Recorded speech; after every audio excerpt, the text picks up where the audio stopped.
But for now, the stream begins. Ah. Ah! Ah! Hello and welcome to a carefully planned stream. Yes. We plan things, that's what we do here. Yep, yep, we've definitely have Always planned. always planned and will continue to always plan. Mm-hmm. Yeah. By which he means we still don't know what we're doing. We don't know what we're doing. But that was part of the plan though, so honest. Well, welcome. We have over here, we have a cool little Roman cat. Looking very proud of themselves. Yeah, they are. And over here we have this. Cat marshmallow. I love the cat marshmallow. He's Looks so more cute. like a cat. Looks more like a cat than any other cat I've drawn, and that's sad. Oh, he's so cute. I want him. Want to stick my face in the zombie and go. They wouldn't notice. Yeah, there's a lot of tummy in there for you to A lot of tumble. squish your face into. Which Yeah. So we have a bunch of ideas we could do. Ragdoll has pointed us in the direction of a let's make a game.net, which has a theme, a generator for randomly generating a theme of a game and a setting for it, right. for doodles to occur. Do we want to do that, or do we want to do something else? Yeah. Why not? Are we each getting our own, or are we working on one together, or are we fed up with doing that from Project Via? We can each do our own, I guess. That's the most fun. Yeah. Most diverse. Also, how's Akira? Is Akira good? Was Akira in chat? Hi, Kiro. Hope Kiro's doing well. As well she deserves. Absolutely. Balloon.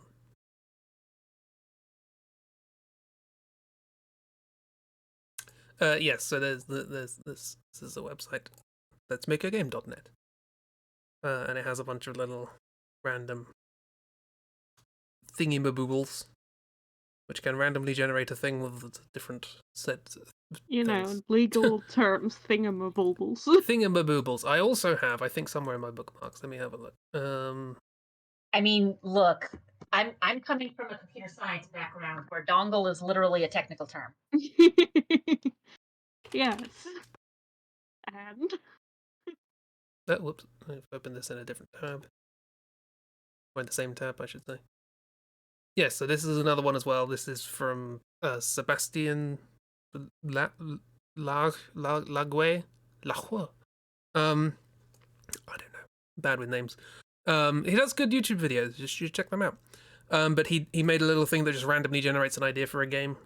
So this is a mix between the strategy and puzzle game genres, where you play as a well-dressed bee who needs to cross the road, for example. Stuff like that. So that's an option as well. I've just remembered that exists. A game about chivalry that takes place on the back of a royal dolphin, where you play as a bee, again, with a debilitating fear of water who needs to make friends. What's the obsession with bees? I don't know. Such as the case of random generators, I guess. But I think this might be too...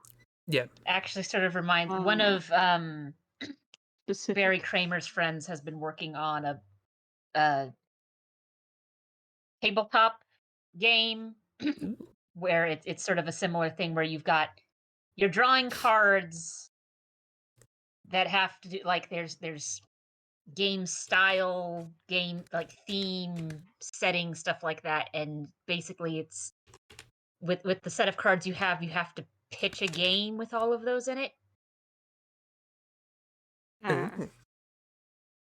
Chris, what are you doing? Chris? Oh. Good question. What is this?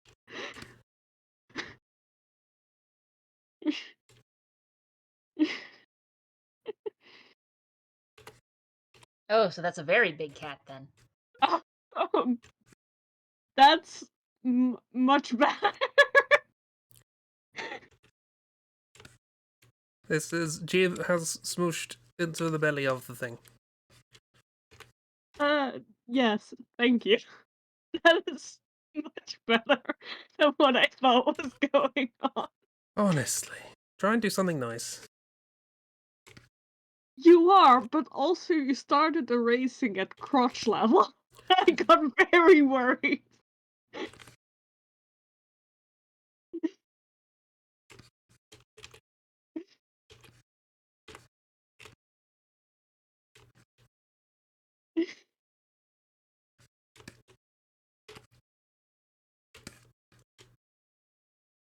Oh, and we've got the action lines going in, so this is a very sudden face smoosh. Yeah. How do legs work? Chippy, how do your legs work? I mean, they don't most of the time. Or not well, at least, but you know. Okay, I've suddenly discovered a weakness of mine, which is drawing characters from behind. I have no idea how to do that, turns out. People very rarely commission you to draw people from behind, so this is... Apparently, I get real lumpy from behind. Look, I'm in a Wallace and Gromit mood. I mean, that's fine. You can draw your prompt as a Wallace and Gromit character. Oh, I can't wait to get dystopia.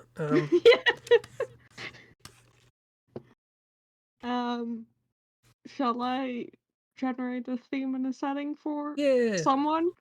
Or Oh for yeah, we can do it myself? for each other. We can do it for each other. Why not? Why not? I think it's fun if you don't know what's going on. Yeah. And you just hear suddenly someone go, "Oh no." That's the way you do it. Okay. Okay. Chris, are you drawing first? Can do. Okay. Your theme is immortality. Okay. Your setting is prehistoric. Okay. Immortal dinosaurs? I'm... Although I guess technically prehistoric is just used for the time frame of before people started writing things down. So you could have an immortal caveman too. Something does actually spring to mind, which I'm gonna... this is not an original idea. This is from something. But I want to draw it anyway. Spoilers, I guess, for Hitchhiker's Guide to the Galaxy, the books. I've completely forgotten about this until now. There is a character in there called Marvin, who's an android who is constantly depressed. Because somebody thought it'd be a good idea to give emotions to robots. And at some point, Marvin goes back in time from the end of the universe to the beginning of the universe. Twice? And so he ends up being twice as old as the universe. So he's the oldest thing ever because he's outlived the universe twice. So at some point, presumably, there's this robot just sort of wandering around prehistoric times. And so that's what I'm going to draw. I'm going to draw... Good old time travel shenanigans. Now I've committed myself to drawing a dinosaur as well, which is a silly idea. You can just draw dinosaur lies. Draw a baby dinosaur. Draw a baby dinosaur. Cancelled banned by Twitch. Yeah, get banned from Twitch. Plotting out a gift exchange thing, which might be completely redrawing the sketches. You already decided to change the setting completely. Don't do that. Don't do that. He says, deleting everything he's just drawn. Not everything. The cat's still there. True. They're gone now. I don't know. I don't want to draw this now. What am I going to draw instead? I mean, immortality, prehistoric. Or you can ask for me to generate a new one if you don't No, feel no, no, like no, no, no, no. I can do something. it.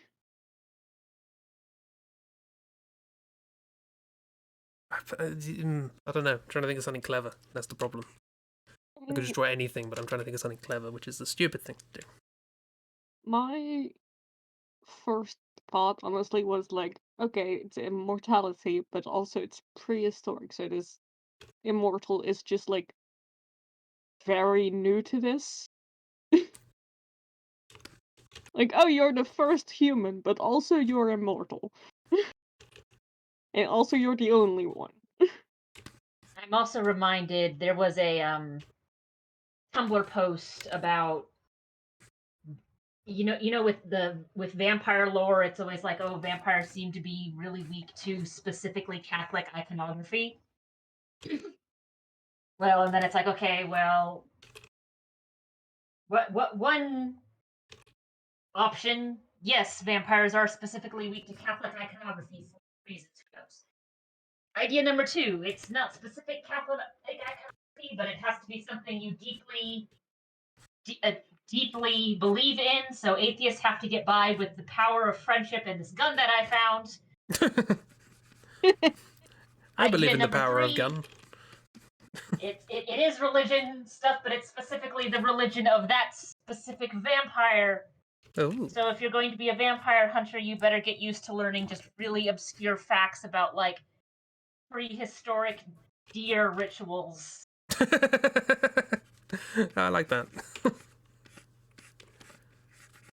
Because based on whenever this thing became a vampire is going to be what you need to use to get rid of it. That is like, I think I've mentioned this before, but there is a musical I watched a long time ago,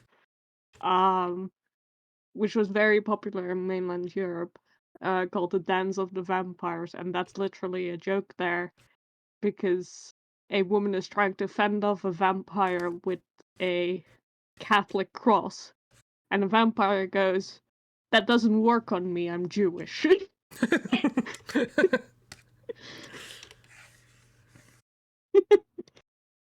And I still think it's one of the better vampire jokes out there.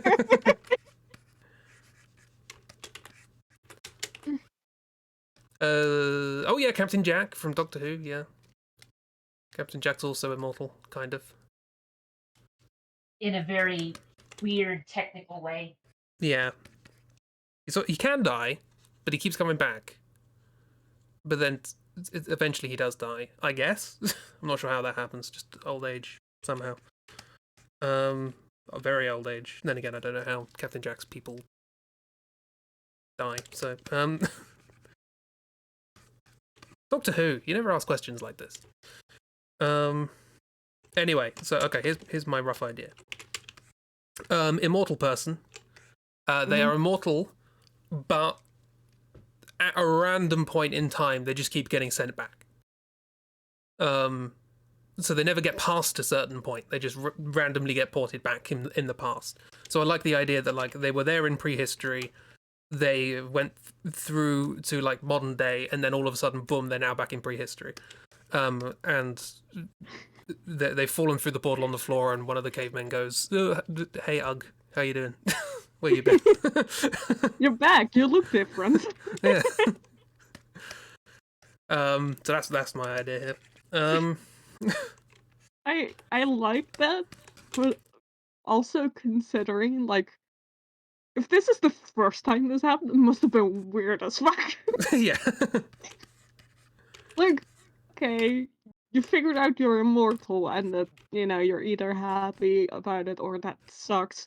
But like, you live for like more than, I don't know, 10,000 years at least. Considering how far back prehistory actually is. Um, so you go all that way, and then, like, in the year 2023, you're suddenly just sent back. You have to do it all over again. the worst version of Groundhog Day. Yeah, this is like Groundhog Millennia. Like.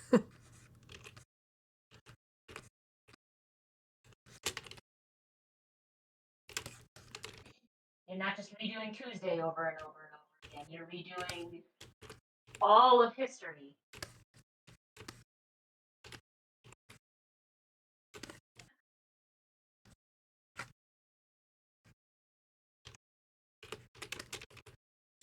So these are the sorts of ideas that come to you when somebody says, how would you make a story about an immortal in prehistory?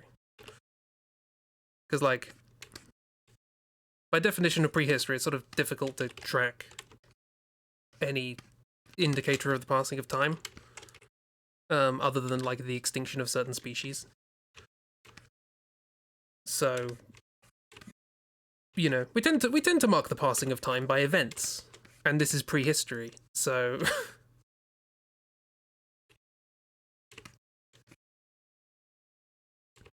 I like that since he's now got this briefcase and like business suit on. Now the business suit probably will not survive because one thing I've learned from talking with people who've got various levels of degree and experience in archaeology, cloth is one of those things that they go gaga over because it is so hard to find surviving bits of cloth. Really But depends on the depending on what that environment, I briefcase is guess. made out of, depending on what that briefcase is made out of, and depending on what kind of shoes he's wearing, there's going to be a really confused archaeologist this second time around. I mean, yeah.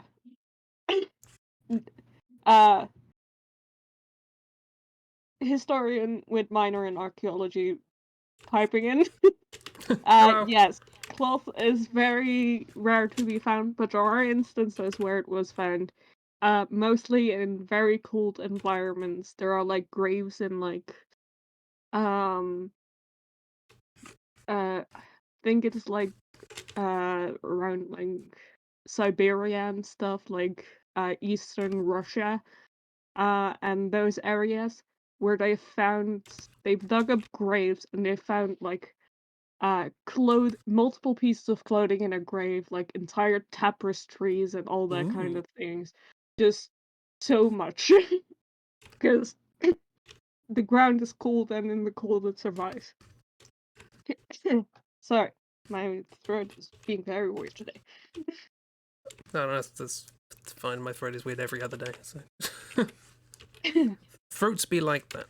Yeah. Can But this time traveling friend go back in time and invent a cure for bad throats? I hope so.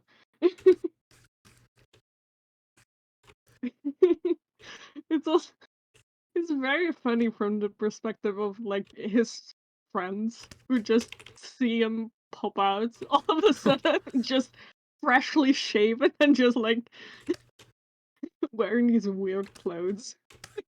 Like what? Where'd you get this from? What is that? Cotton. What is cotton?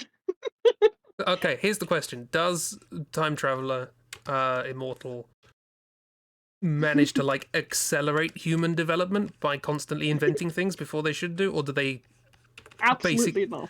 yeah do they just keep forgetting? They have like a really awful memory. I mean, I it's mean, they're like- even if they like considering considering how easy it is to forget things and considering how many things you need before you can get other things, I don't know if his knowledge would be useful. True. So like I'm sitting here thinking it's like, okay, I'm a mathematician. Yeah, mathematics is really important to the progression of science, but I'm an applied mathematician, and most of the applications that I know off the top of my head have to use computers, and I don't know how to make a computer from scratch. So yeah. it's like, cool, I know things about Riemann sums. Not useful. I mean, I was like mostly thinking of like, you get sent back to the past. How many of us can like, explain how to make clothes off the top of their head? Like maybe Yeah. sure you know the general process, but like what? How? Well, and even those of us that know, so like I know how to sew, technically. I don't really know how to weave, or make thread. Yeah, can you spin thread? That's probably the more important part. So it's like, okay, cool. I sort of know the mechanics of drop spools in theory, but I've never really used one. So it's not like I can go back to ye old caveman times and reinvent cosplay, because it's like I can't sew, or I can't make the materials I need to sew. I also like the slightly sort of less clever, simpler idea of like they're going, okay, this time round, I'm gonna learn all the things I need so that I'm ready. And by the time they get to the time that they jump back, they've completely forgotten when it is they jump back because it's been thousands of years. And B, have completely forgotten all the things that they said they would remember. So they try and remember things that they think were important at the time, and they are just woefully out of date. They're like, oh, bugger, I learned Excel for nothing. Yeah. So that's my... I was going to say headcanon. This is a just made up thing by me, so... It's canon. Canon! It's canon! I don't know why I'm drawing grass. I'm gonna call him Og. Og. Do you think he changed his name with the times, or is he just always Og? It's Augustus. Yeah, it changes to fit the fashion. Augustus, in the 90s it was OG. Gus. Yeah, Gus. Yeah, probably Gus. He just goes with whatever fits. Keep spinning by accident. This is good enough. We don't need any more than this. There you go. There's a immortal time traveling prehistoric story. Is that I think the story should center on like the first couple of months of Og being back in prehistory and getting used to it.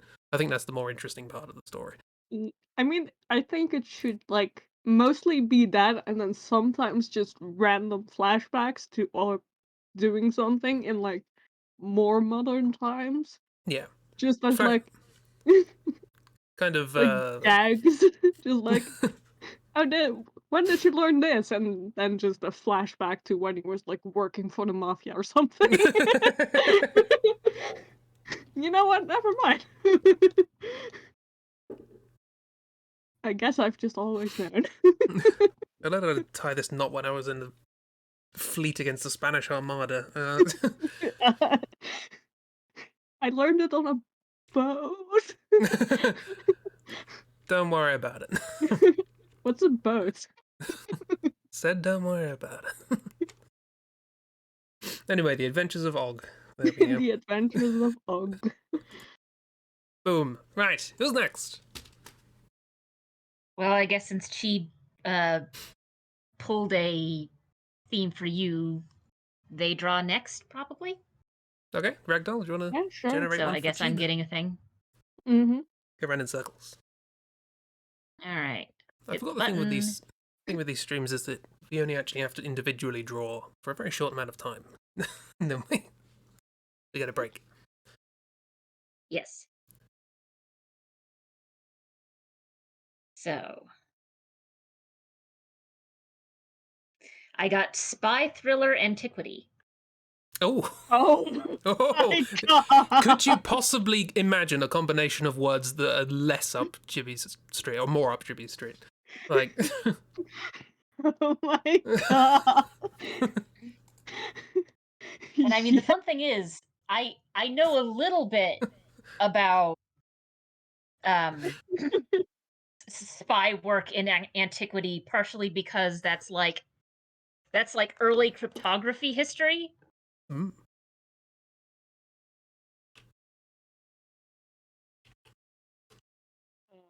Kiro's here for this. Good. His spies.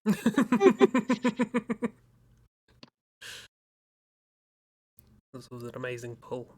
Now the question is this going to be a one spy versus another spy, and we end up with a Mr. and Mrs. Smith type situation?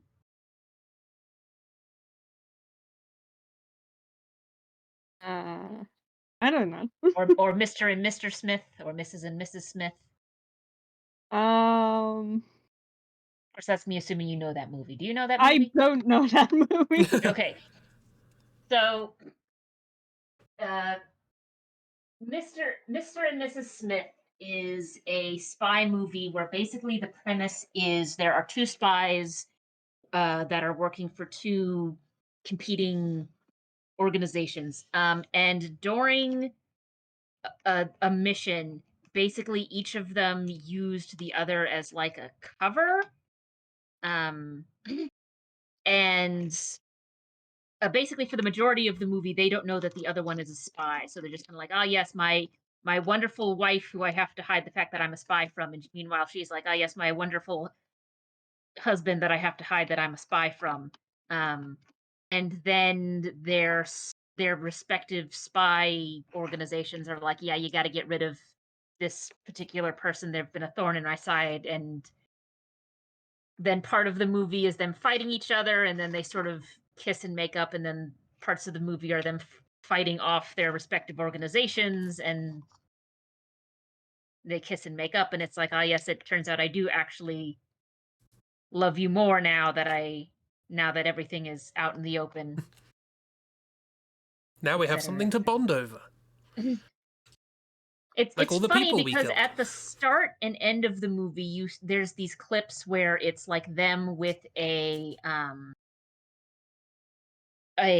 relationship counselor, and at the start it's talking about like, I'm having trouble like connecting with them, yada yada yada, and then at the end it's like, oh yeah, we've made up now, we figured it out. It's like, oh yeah, when like talking about stuff that they're improving on, and it's like, oh, and we're redoing the kitchen, which part of the joke being that the kind of climactic moment where they switch from trying to kill each other because of orders to actually know we're going to be romantic and kissy again is them fighting each other and just wrecking the kitchen in their house.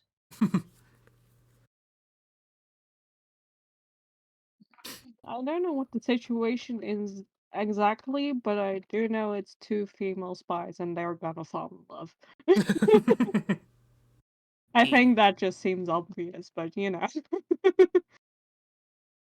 Beautiful. Love wins. Just as an aside, I pulled up because I accidentally closed the window with the prompts on it, and I pulled it up again, and it automatically generated one. And I just want to say I'm not going to use this one, but I just want to mention it because the theme is reality is a dream, and the setting is simulated reality. Just feels redundant, Okay. really, doesn't it? Anyway, back to the antiquity spies. Mm-hmm. Yes. Give me These lovely lesbian spies. antique espionage. Are we thinking anything specific for antiquity, or? I mean, first thought is like Roman, because that's my personal Yeah. like expertise, Roman Greece. Cool. Yeah, because Uh, antiquity covers like a large yeah, it does. time frame. And then you have the matter of different areas of the world are going through different things. Oh So yeah. like what was going on in medieval Europe versus what was going on in medieval Arabic world versus what was going on literally anywhere else during that time.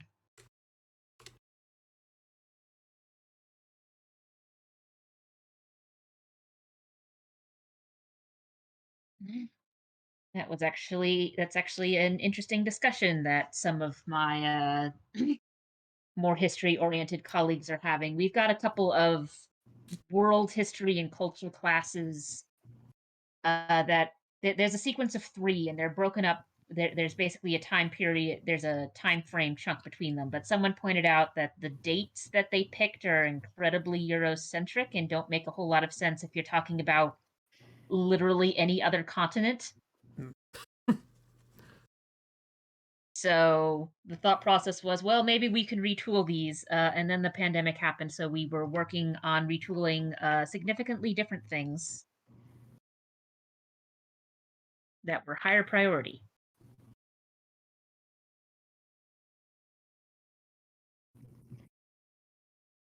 I'm trying to think. The only thing, me not knowing anything about history, the only thing I could sort of think of if we wanted sort of two sort of spies, two female spies in antiquity, the first thing I was thinking of, like, somebody sort of pretending to be like a concubine or something like that, so that they could get information from somebody with high status. And then I like the idea that sort of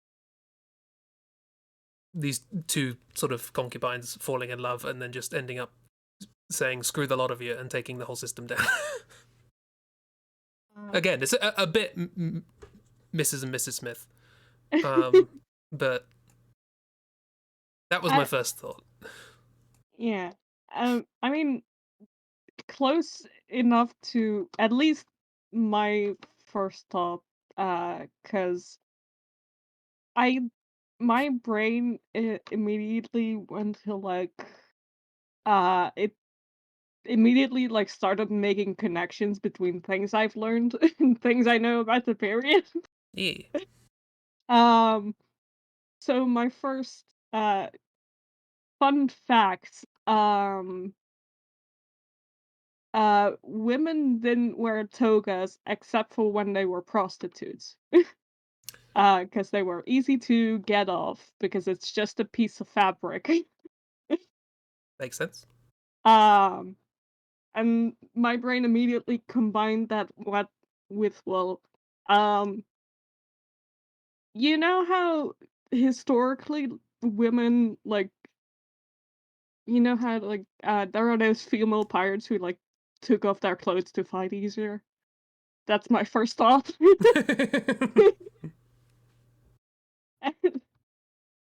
And also, prostitutes get in everywhere, so, you know. Yeah. It The oldest just made profession. sense in my head. Like, Yeah. yeah, one is a prostitute. Pretty one of the most consistent professions throughout history. Yeah.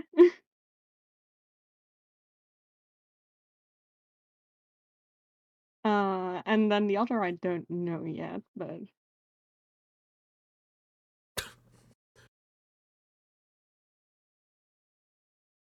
Well, and It's a starting point.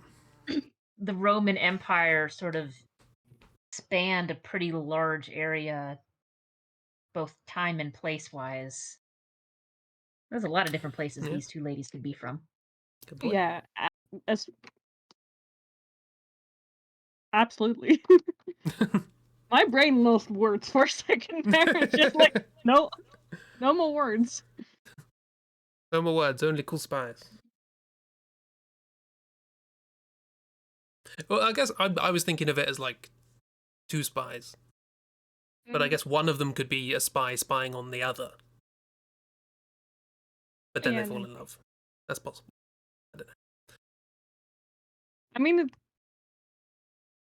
could be.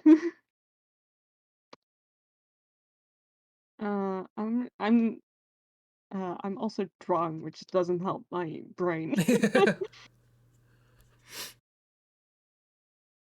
I do like how you started this off drawing Roman cat.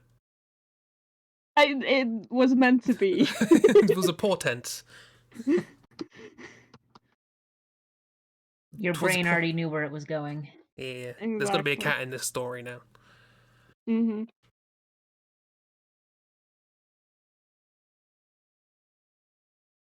Oh yeah, I was writing an outliers Roman thing, wasn't I? You were gonna, but you know, Oh, I things was got went so south. many bloody outliers things. I've got a bunch of good questions though for me to do outliers answering questions. Got lots of cool stuff. Thank you for writing them.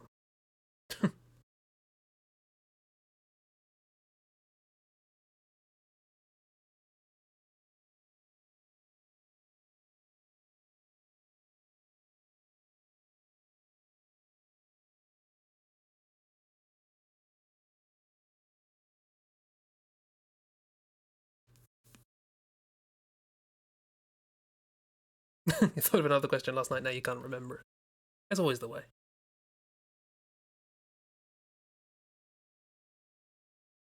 Like, I will do that in the morning. Sleeps. Brain I ejects will all remember this information. later. No, you won't. Mm-hmm. Reader, they don't.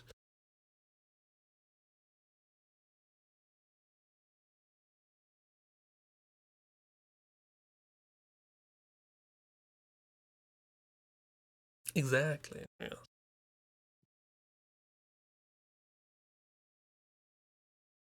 I've heard about Spy X Family. I've heard that's good. So I'm just reading up through things Kira said because I missed I've a lot of it. also heard that it's good, but I don't know anything about it. I think it's a similar A comedy. thing. Yeah, I think it's a comedy thing where one is it a sort of similar cover sort of thing, but one of them's a spy and one of them's an assassin, and Yes, but there's an added additional bit of weirdness. So they are posing as a family. So you've got the guy, the husband who's a spy, and the wife who is an assassin, and their pretend daughter who is psychic. okay then. Right. So she is aware, aware in to a certain extent, but also she's like 7. So if you're sitting here going, it's like, oh, why is she doing this sort of thing? Because she's 7. Yeah, if you have any questions about her thought process, the answer is she is 7 She's 7. It's important. and thinks it's just really cool that she's got these really awesome people posing as her parents.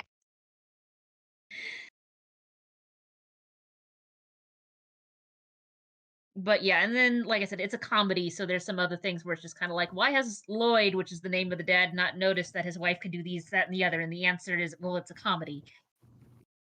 The Oh, answer for why he hasn't noticed is because it's funnier that way. yeah. Because it's funny is a good excuse. Or good explanation. Don't use it as an excuse. Use it as an explanation. The rule of funny, indeed. Mm-hmm. Anyway, look at this person. Looking all cool.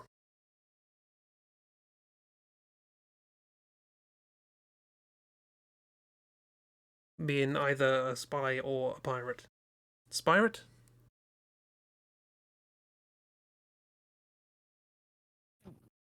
Pirates here, but that's where my brain is. Yeah, look, if you want to have a spy story with pirates, I will certainly. I mean, I think it's just dangerous to stop you, but I wouldn't have anyway, so. I mean, yeah, but I think that's getting it a bit too much.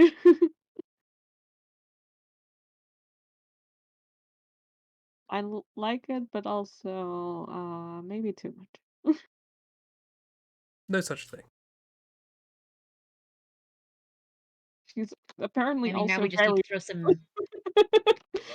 We just need to throw some ninjas in here, and then we can have pirate ninjas who are spies. Also, some zombies just for fun. I don't know who the other lesbian is yet. You make it sound like a game show.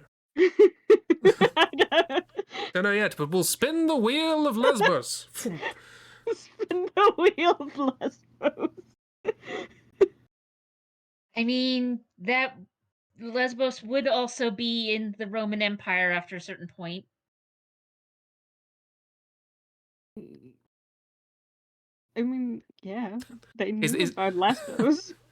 is that a MacGuffin? Is that a MacGuffin that the pirates after in the thing, the Wheel of Lesbos? The wheel of Lesbos. It's like a precious artifact of some kind. That's stupid, so the answer is yes. Do you want ideas from me? They're all stupid.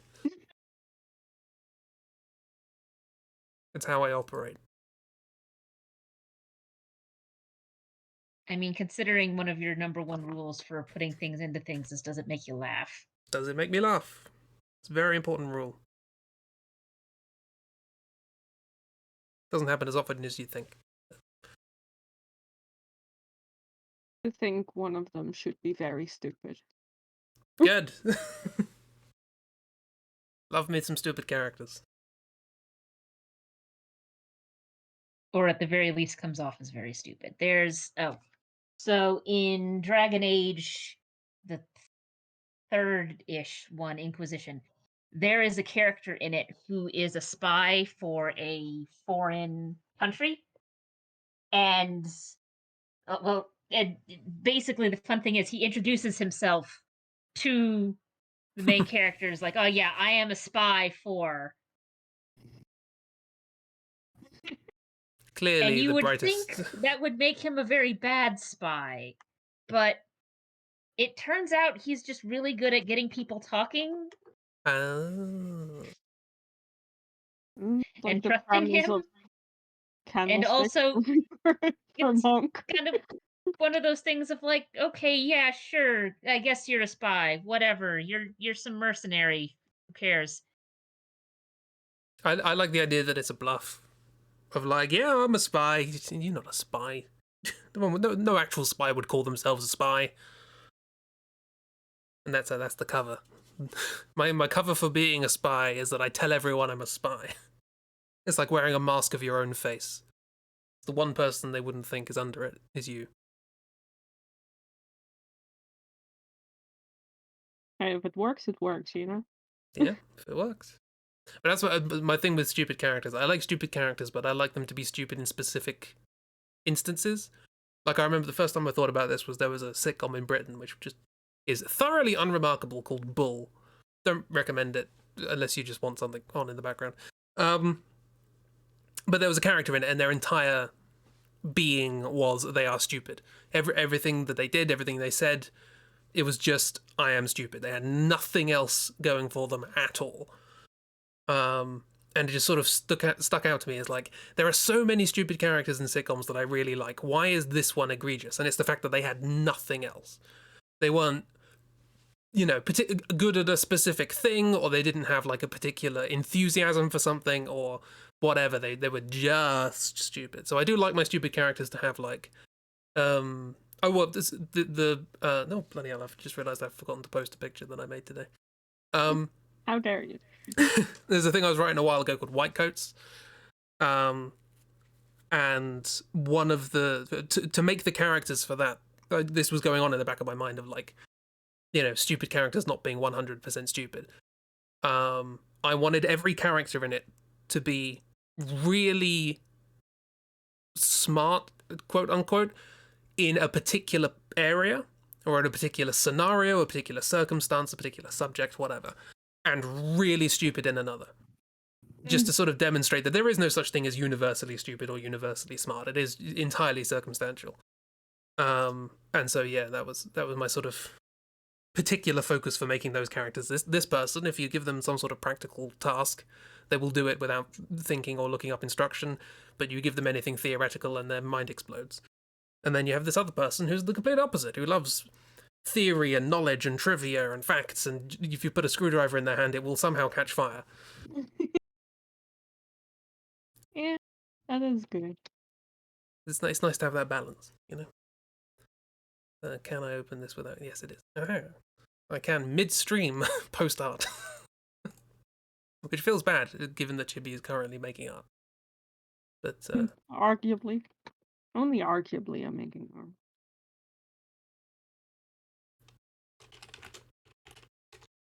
I mean, you are at least doing a drawing. Yeah. There's no argument in that. If you consider lesbians to be art, then then I am making art. I mean, yeah.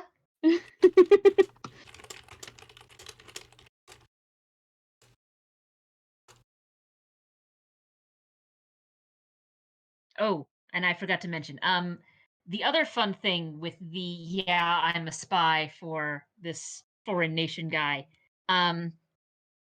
you've got sort of the idea of like, oh, spies are like small and no one notices them and they can sneak around and blend in. He is a huge, burly. His race is what's called a Quinari, which are humanoid people some of which have horns. He does have horns. His nickname is Iron Bull because he is very large and has very, very wide bull-shaped horns. Nice. And he is got scars all over his face and an eye patch. And he likes to wear very bright pants. Not a shirt, Specific. because there's no real good way to get a shirt onto your body when you've got giant bull horns. But yeah, he wears really bright pants, sometimes pink in color. So Chibi. like he's not a sneaky spy. That's the best kind of spy. Again, it's all a double bluff. You'd look at him and go, "Oh, well, that's clearly not the spy." You know, that's. I always had this idea. I'm not the sort of person to steal anything from anyone or any place. But I always had this idea of like, if you're gonna steal something like big, the easiest way to do it is just to pick it up and walk out with it, because it's like, well, no one's going to assume you're just doing that, right? They're going to assume, oh, they're, you know, they're clearly, if you do it that brazenly with something big. Again, I'm not gonna. This is not a hypothesis I'm gonna test because I'm a coward and I don't want to steal things. But those two things are unrelated. I'm not saying stealing is for brave people. But yeah, on a completely tangential note, Chibi, what's the Dutch word for something being bright? Licht? Licht. Oh, okay. I mean, I think that's the best one. Sorry, as Ragdoll was talking about the bright pink trousers, my brain was like, oh, I know how to say that in Dutch. Wait, hang on, they haven't taught me the word for bright. They've taught me the word for dark, but not bright. Yeah. Which is weird. Licht is like light. Hmm. I'm like trying to think if we have something that's closer to like bright colors. Uh,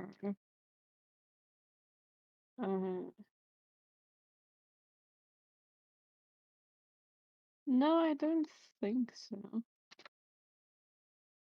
I don't think we have something for like, bright colors. Interesting. I mean, we have like, like again, there's light, but then that's not the same as like bright when it comes to like colors, you know? Yeah. Interesting. I'm looking down at the captions because I've now got the captions working for all of us. And I like how it's CC really struggles to understand me and Cheap, but Ragdoll, no problem at all. Ragdoll's accurate captioning going on, which I don't know if that says something about. I'm sort of used to speaking in a voice that's loud and clear. I've been doing many recordings, and I have to speak in a certain way in those things to make sure that the auto captions pick up something sensible. See, Ragdoll so has that practice. doesn't surprise me in the least. Yeah, I was just looking at it going, oh, depending on how the auto captioning thing is programmed, it might not like accents. Maybe. Although I did just pick up accents as XX. But I just like, I've been looking down at it when Ragdoll's been speaking, it's like, oh, that's pretty accurate. And then like, when me and Chibi were speaking, it was like, Calcutta cappuccino. What?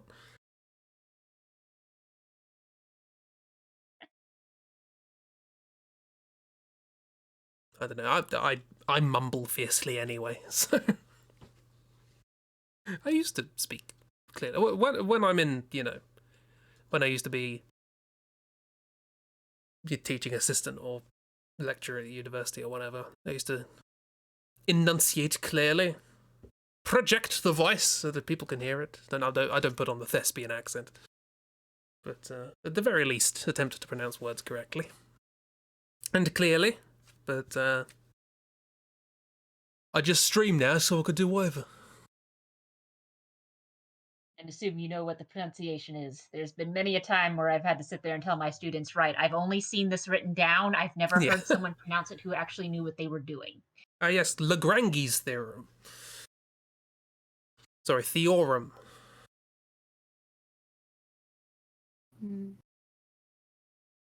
Take note of this, Lamar. See, the problem with being a historian and doing art means that when you're trying to draw a silly, like lesbian romance between a spy and a pirate question mark, you're like, how do I make this historically accurate? Yeah, It doesn't that's work like that. so. My dad is a mathematician. He was a mathematician by trade, but also he's a history buff, and I think he actually got a history minor while he was in college just because of how much stuff he took. And watching movies with him is sometimes interesting, especially if it's based on war history, because he'll sit there and go, "That's not right," and it's like, "Dad, please sit down."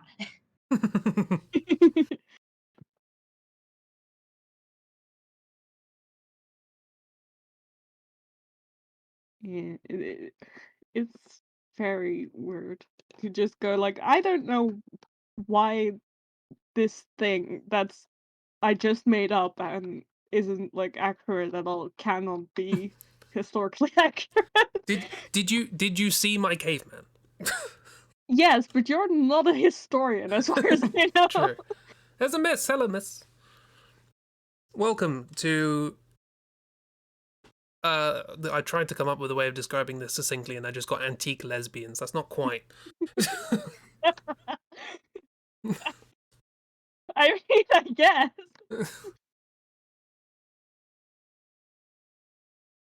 Hello, friends. It's like technically accurate, I guess. Yes, is a spy. We've got a random and antique lesbian.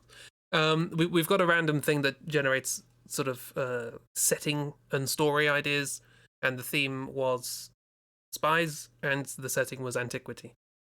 And so Cheap's coming up with spy lesbians from the Roman times.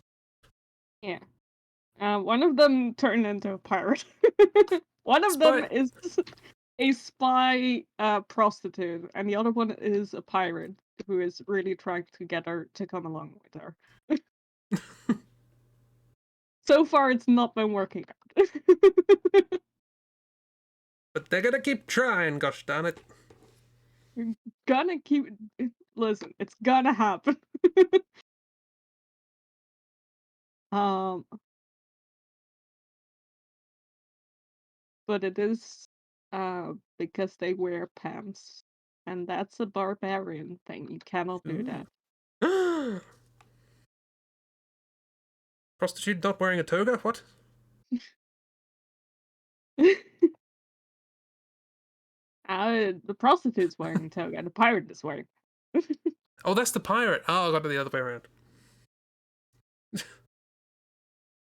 Yeah, the really excited one is the.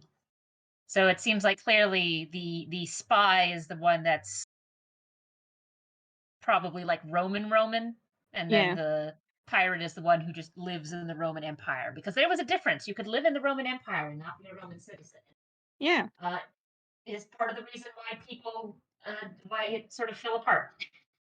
People were like, "Hey, this is bad. Actually, we don't like this."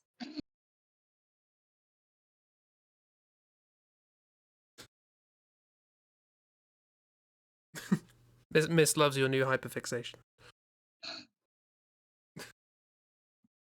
Also, I do not have the time for this, but please note these pants are very like gaudy and decorated, because that's what all the pants I've seen from this era look like. Nice. Insert gif of Hugh Laurie's character in Blackadder the Third going, "What a pair of trousers!"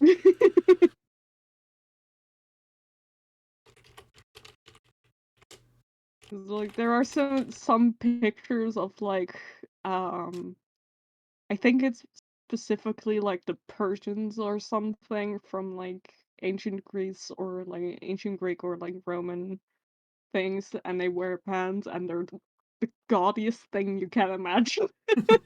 Just this decorated, like, I mean, obviously because it's from like a uh relief and all that sort of things. It's like, it is colored, but not that many shades available. But so they're usually like the brightest yellow, and it looks horrible, but also you have to admire it. Yeah. It's got a fashion. Anyway, Roman pirate who isn't actually Roman, and properly Roman, but also on the scourge of society, prostitute spy. And the great thing about this setup is that we can, if we wish to, canonically have August in the background somewhere. Yes. August is in this universe. Yes. Living his life either first or second or third time, who knows? For background miss, my prompt was a story about immortality set in prehistory. So I came up with the idea of a character who just is immortal, but keeps getting sent back to prehistoric times at some point in the 21st century. So they just keep doing a loop of time and constantly like forgetting things that would be useful and only remembering things that aren't useful when going back.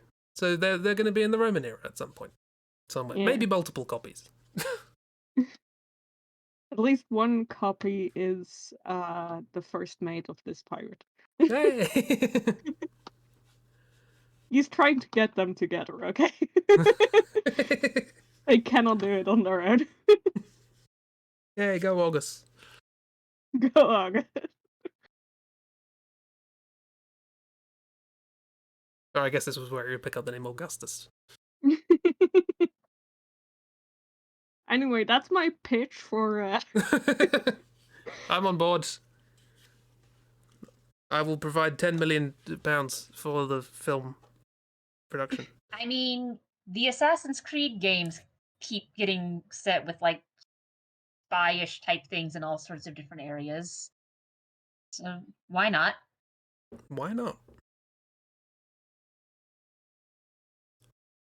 Although I don't really, because with the original Assassin's Creed games, there was sort of like an overall story connecting things, and then they just sort of started going, what if we did assassins in this place in this time? And I don't know if they're still connected to an overall story or if it's just yay assassins.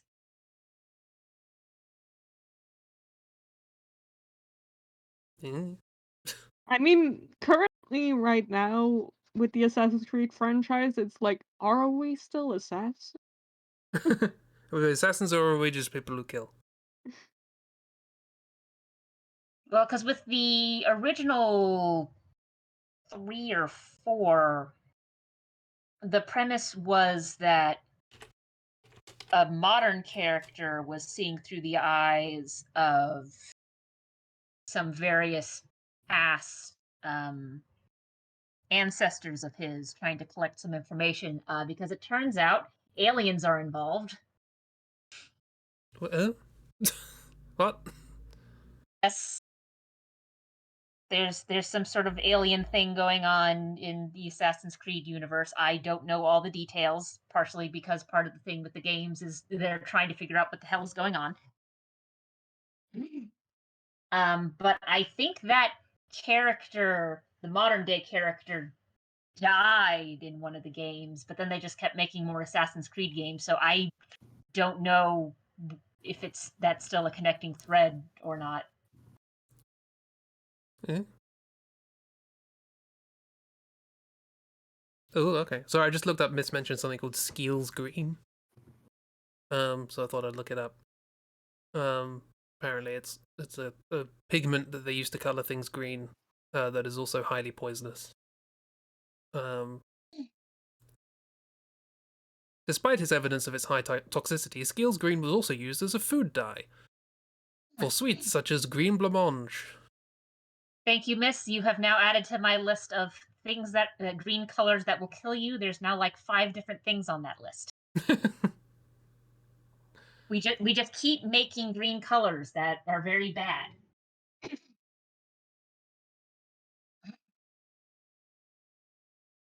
Full of cyanide. Lovely, lovely. I also like this sentence, which was What was it?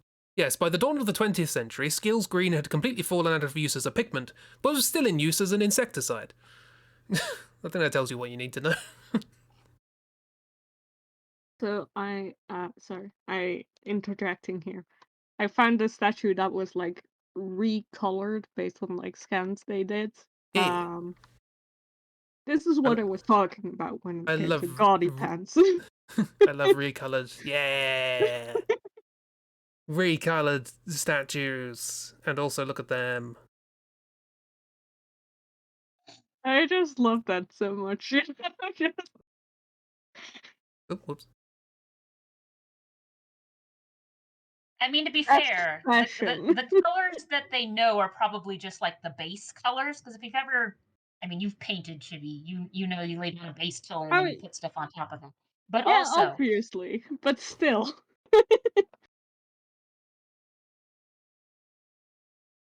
that's a very bright yellow. This would wear It those, is. yeah. Those are yoga clothes. Like Mm. even if you were putting things on top of it to add like shading and depth to it, that is a very bright yellow and a very bright red. Also, is that a cat? Is them cats? I think there's cats. There's cats on it, miss.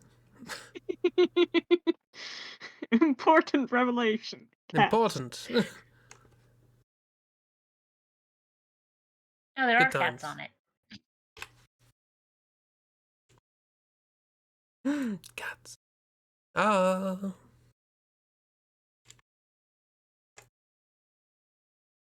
Nice. Well, I would watch this film. I don't know about you. Give me that cardi.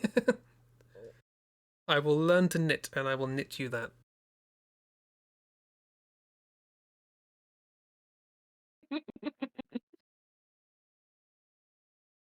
Yeah, The this is my pitch for a new show. Anyway. and I have already funded it. Good. All right, Ragdoll, would you like a prompt? Yes. Other than reality isn't a dream in simulated reality. Yeah, that seems a little boring. Okay. Maybe if it was reality is a dream and we're dealing with like cowboys or something.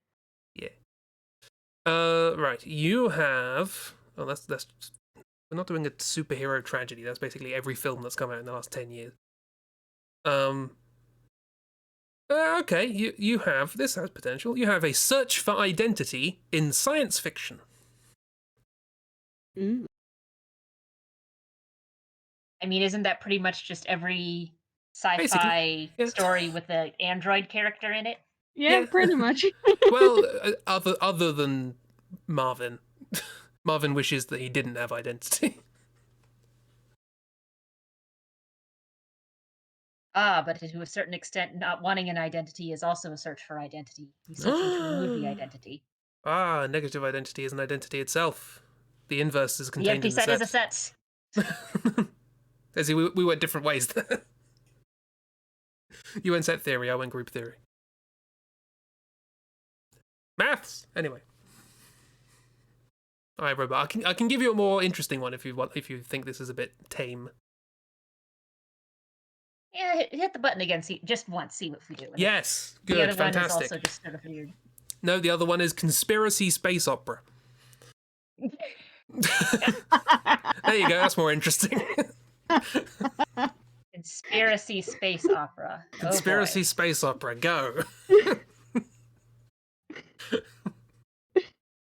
Well, I mean, the fun thing is that was sort of the B plot for like the second and third Star Wars movie, like number wise, not order of production wise. Oh yeah, I suppose it is. Because the A plot is Anakin's shenanigans, but then also connected to that, the B plot is, hey, some people are taking over the Senate, I guess, apparently. Can I just say I think the second film would have done better if it was called Star Wars Episode 2 Anakin's Shenanigans. Yeah. That's a good title. It'd be more accurate. Let's see, though. I get to draw. We've got space opera. Let's see. Well, it's space opera, so there has to be at least one very strange looking alien, but also a lot of humans for some reason. Because budget.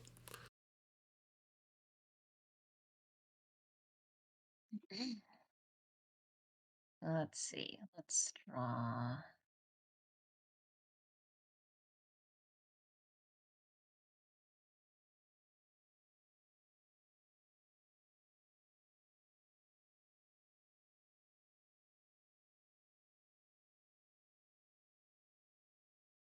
If we're dealing with political intrigue stuff, there's going to be at least some people walking around in just the longest robes, because that's always how you do that. Sci-fi robes. Burb. Mrs. Burbing. Quick. Oh, Everybody compliment Miss. Miss is very good. This is very good. Very good at art, also just a very lovely person in Mm. general. Lovely company. Mm-hmm. Makes very funny jokes about skiing.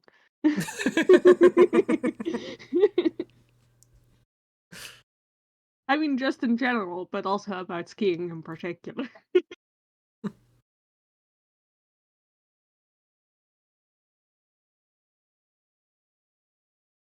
I Yeah. feel like I've made this shape too big. Never. Space opera.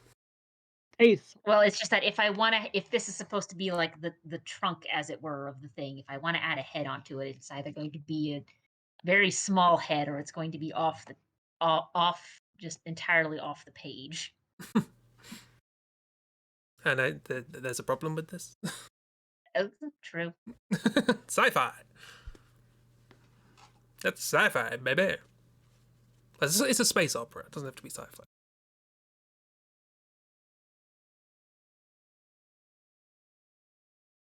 That is an interesting question, though. Like, what is the sort of line between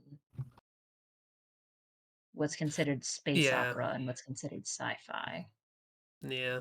That's the because I'm one of those people who thinks that, like, at the very least, the sort of original. Oh, I see what you mean now in terms of size. Sorry, I was imagining like just a big cloak with. I want to give an example, but I can't think of any off the top of my head. Anyway, yeah, sorry. I happen to think like the original Star Wars film is like that's fantasy. That's fantasy set in space, and so it's not really science fiction. Because science fiction focuses more on the science aspect.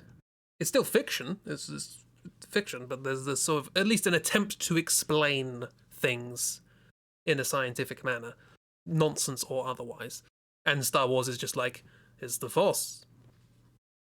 There's a thing See, called to the Force. me, sort of the hearkening of like what makes sci-fi is less commenting on science and more commenting on the human condition, but using science as the medium, if that makes Oh yeah, sense. I'm being when I say explaining things with science, I mean I'm being literal, not thematic. Like I'm being like the actual focus and dialogue of the things that are happening are saying like, yes, but if we do if we invert the neutron flow of the parsec regulator, then we can etc etc. But the actual plots are usually are very self-reflective on humanity or analogous to something.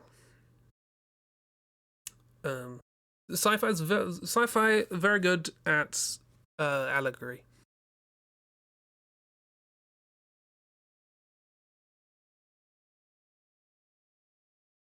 Mrs. Back again. Also, if there's one thing I've learned, I had a question in my little questionnaire, which is, hey, what of the things I've done before would you like to see me do more of? And I think everybody has said Googology, so I should probably do another one of those. Good My own. Googology is fun. It's got my own space opera going on, I guess. We just like hearing about them silly names. What if silly names? I do still have the list of all the ones I didn't use. I got a list of like 100. 100 more episodes. Well, there's like 10 characters in each, so 9 more, I guess. Miss didn't. How dare you? I think everyone else did. But Miss, you did have overlap. There was quite a lot of overlap between characters that Miss suggested and characters that Kiro suggested, which was quite interesting. Interesting. Yeah. Kira and Miz have watched a lot of the same things. Or Yes. enjoyed a lot of the same things. Yeah.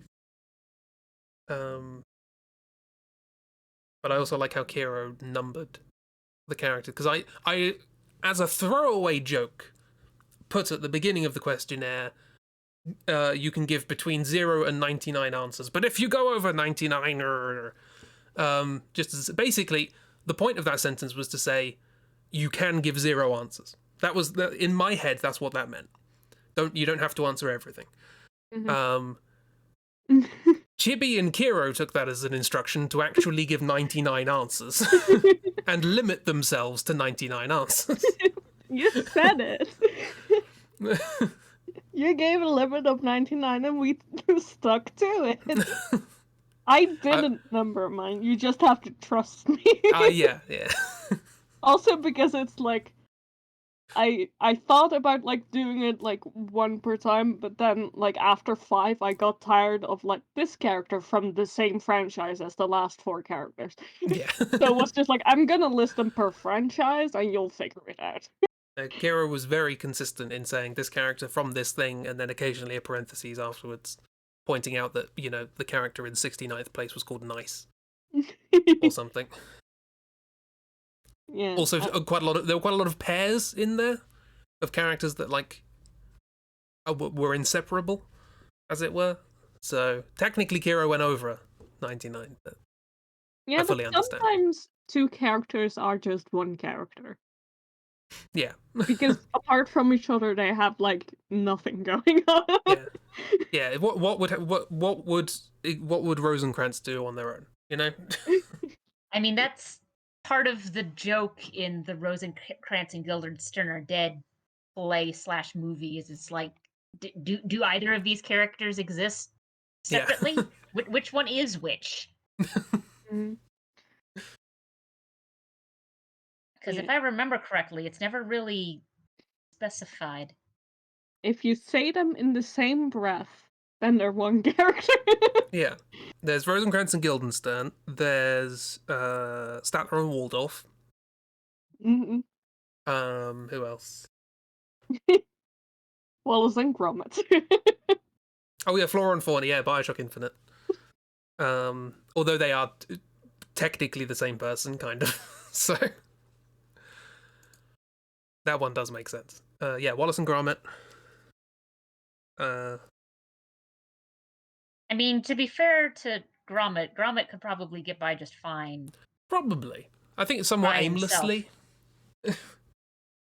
Wallace gives the direction. You know what I mean? Wallace is I the mean, impetus. I think it's less gives the direction and more it's like forces the issue. Yeah. I mean, it is the case of like, you take them away from each other and it like doesn't work. You know? Yeah. You cannot. Because like Wallace without Gromit doesn't have a problem solver, and Gromit without Wallace doesn't have a problem causer. Doesn't have a problem. Every good dynamic duo needs a problem solver and a problem causer. I like that. The 2 genders. The 2 genders. Which one are you? Oh, I'm definitely a causer.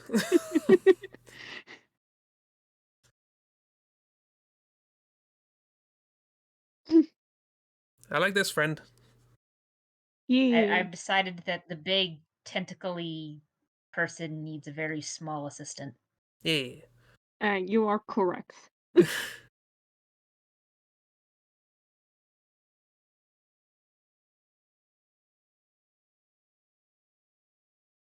Because that's basically the 2 settings with the aliens and space operas. They are either incredibly large or incredibly tiny, or humans wearing paint. They're either incredibly large and CG, incredibly tiny and made by the Jim Henson Workshop, or people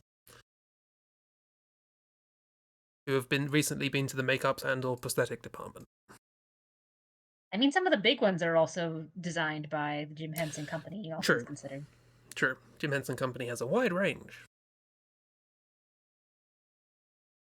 But is not the right size.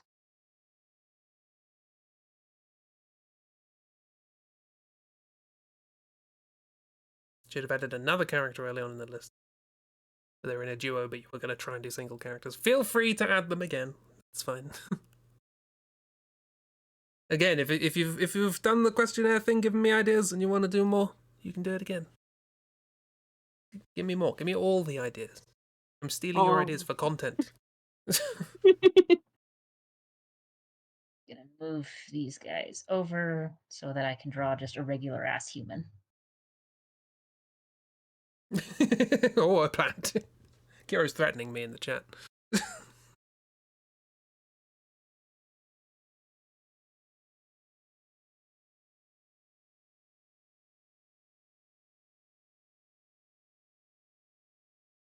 I like the idea of a character in a thing who's just like really big, really tall, and just like you never see their face. Not because it's obscured or anything, but just because they're taller than the camera can see. Just in any given shot. See this character's face. Yeah. He's always too tall. Yeah. Even in wide shots, it's very weird. I mean, that is the problem if you're also trying to get his little assistant in camera. Yeah, exactly. It's like you don't see the little assistant, or you see the face, and it's, you know, the little assistant is Decisions were made, and they were the right ones. Speaking of, I'm gonna flip this assistant around. Flip that assistant. They are talking to whoever I'm drawing here. Probably someone who's trying to like warn them about whatever political nonsense is going on. Kira says, "Did I or did I not end my questionnaire with fight me?" No, That's the right energy. You, much the same as everybody else, ended the questionnaire by promising that you would have a good day and an even better week thereafter. Mm-hmm. It's the only required thing on it. I required had that to and only laugh that. at that when I realized that was the only required thing.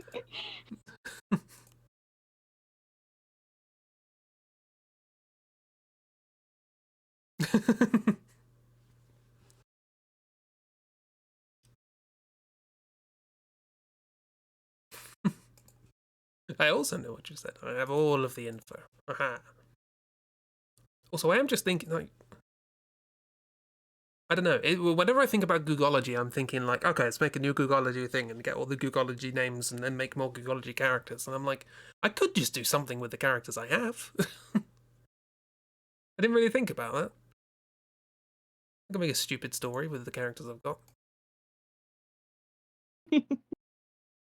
I like fish. Stupid things. It's basically just fish number 7 and tree 3. Like those two. Mm-hmm.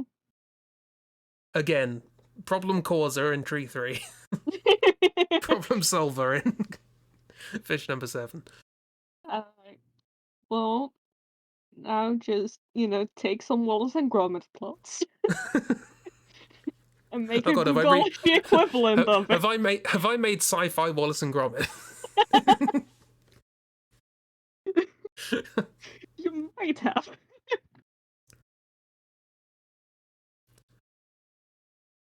I mean, maybe. They're also both robots, so I could theoretically make models of them and stop motion animate them. Although the fish in the fishbowl would be a bit difficult. Figure it out, I'm sure. I'll figure it out. Get into claymation. You have enough time, right? You have enough time to get into stop motion, right? Probably, look, you know what my brain's like. I am an old child, and as a consequence, when I see something I like, I'm like, I want to do this now. So I have been thinking about claymation. Mm-hmm. And I remembered a thing I did ages ago. Which was it was a 3D animated thing. It was the first thing I made in 3D, I think. Called Ezekiel the Shadow, and it was about a little shadow friend who was trying to get through a door. It was just like, hey, how would they try and get through a door? And basically they spend 5 minutes doing stupid things trying to get through this door before they realize, oh yeah, I'm a shadow, and then they just flatten themselves and go under. But I just like that character. I like the idea of just a little, like, as a premise, if you close your closet door but leave it open just a bit so that light can get in, what do the shadows do in there when you leave them alone? Mm. It's a fun, just them messing around with bits and pieces. And I thought, that'd be a nice little stop motion thing. Just shadows popping to life and messing around with the stuff in your closet. That sounds really cute and also potentially very terrifying. Gotta be very real with you there. Well, the fun thing about it is, there's a couple of fun things. One, you get different shapes and sizes of shadows depending on what the shadow's of. But two, you also have the fact that sort of in this world, they can sort of pop themselves into being 3D, but then they can also flatten themselves into being 2D, so they can have some fun things where they're like move an object so the shadows line up to look like a staircase going up to something, and then become a shadow, go up the staircase, and then pop back. You can do fun stuff like that. Mm-hmm. Which I just realised there's a game called Contrast that does that, which is fun. Yeah, and as Miss mentions, there's a YouTuber called Cranbursher. That's some good tutorials on that sort of thing. My brother did give me, like, 3 years ago, probably, for my birthday, a big box of plasticine and an even bigger pot of googly eyes. He says, hey, you like stop motion stuff? There you go, try it. And I still haven't opened it, so maybe at some point. Brother is an enabler. Yes. Oh, and also armature wire as well. He thought it through. He did. This was not an impulse thing. It was like, this is what you need. You need armature wire, you need the plasticine. I'm encouraging this. Time! This person probably needs a blaster belt of some sort. Yes, absolutely. Because we gotta have. So, like, clearly our big person here is like a politics person, but like disconnected from things. And then we've got their little assistant, and then we've got this person here who's some sort of roguish character. Yeah. I tried to draw it to make it look like they're like threatening them. Instead of talking through their little assistant, they are threatening this person directly. Yes. Which is dangerous. I did at first think that he was disco dancing. How do you dance space to opera? Disco. Yeah, this isn't a space opera, this is a space disco. Yeah, I mean, if it's disco in space, it's probably called something different, though. But it's not going to be called something... we're not going to make the same dumb decisions that Lucas apparently made with naming things in Star Wars. Because, dear God. Right. If anyone wants to have a bad time, look up what jazz music is called in the Star Wars universe. I remember what it's called. Yeah, that's like... He didn't have to do that. No. I mean, no one told him he had to do that. It's not like this is a copyrighted name. It's a genre of music. No one owns the name jazz. Like any other vowel would have done. Like, I mean, also just like, why didn't no one tell him to stop? Yeah, did everyone just go, yes, that's definitely a good name for a music genre, and we should keep that because it has no other meanings whatsoever that could potentially be. I guess, like... We are all 700-year-old men. I've never heard the term for that. Well, when did he come up with the name? Was it one of those later things that just sort of came around as a consequence of whatever, or was it... I don't know, but also I can tell you for a fact that it's like he's not the only one who's done this. So there's a web show I watched called What the Fuck is Wrong with You, where each week they just go through some news articles from the week that sort of just make you sit there and go, what the fuck were you thinking? And one of the regular lessons is, hey, if you're doing a marketing thing, show it to a 10-year-old kid and see if they laugh. And if it's not supposed to be something that a 10-year-old kid laughs at, put it back on the drawing board. That's not because of the number of times they've gotten news articles where it's like this, that, or the other company put out this advertisement, and all of us are sitting here going, that was a bad idea. That was just a bad idea. Hmm. Yeah, well, and then we've got that. How do you know someone didn't try? Yeah. Well, the thing is, like, this is something that kind of surprised me because, like, in my brain, Star Wars is one of the most popular things ever.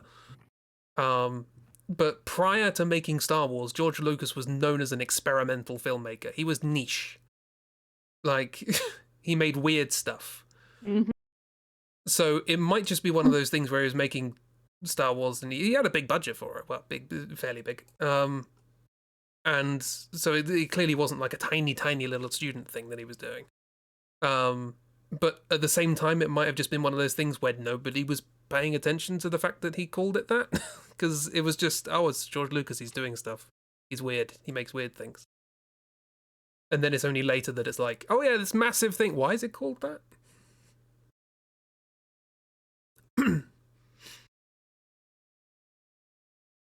Also, I've just looked up the Cranbusher. I don't know how to pronounce it. Their YouTube thing, and I recognize some of their animations. I've seen them before. They do Seen good. them before as well. They make good animations. Yeah.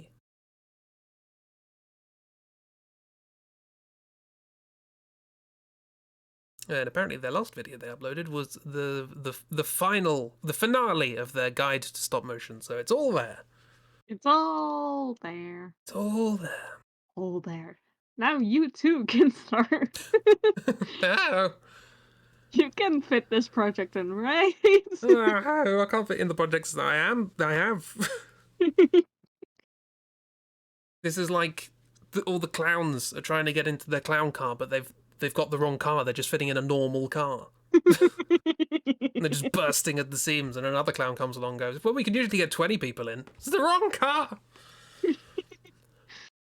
Okay, but what if? Just, set a month aside for it. Just do it. I don't know what kind of hair this I person mean, should have or how I'd even draw it. how much do you think I could make in a month for stop motion? This is stop motion we're talking about. Like, I don't think I have the time to make a 3D facsimile of stop motion in that time.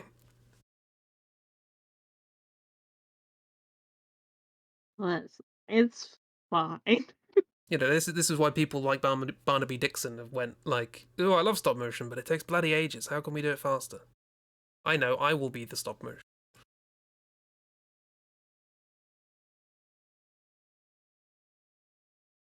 Decided to give this person hair buns. This is now some sort of AU Princess Leia type situation. Yeah, this is Han Leia.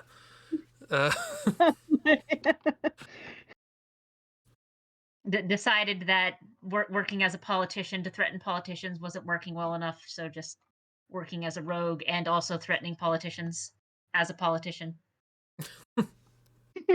We need politics, gosh darn it.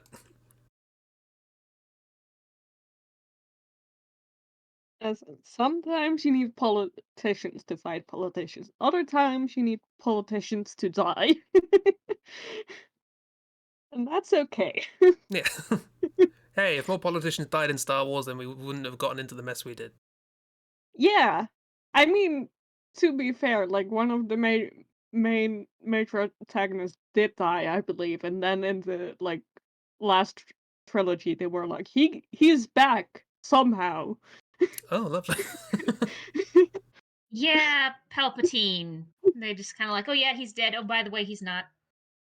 I think I Oh, saw Spoilers, I guess. GIF sets of that recently, where It gets Oscar dumber. Isaac's character It literally gets went dumber. like, Yes. Palpatine is back somehow.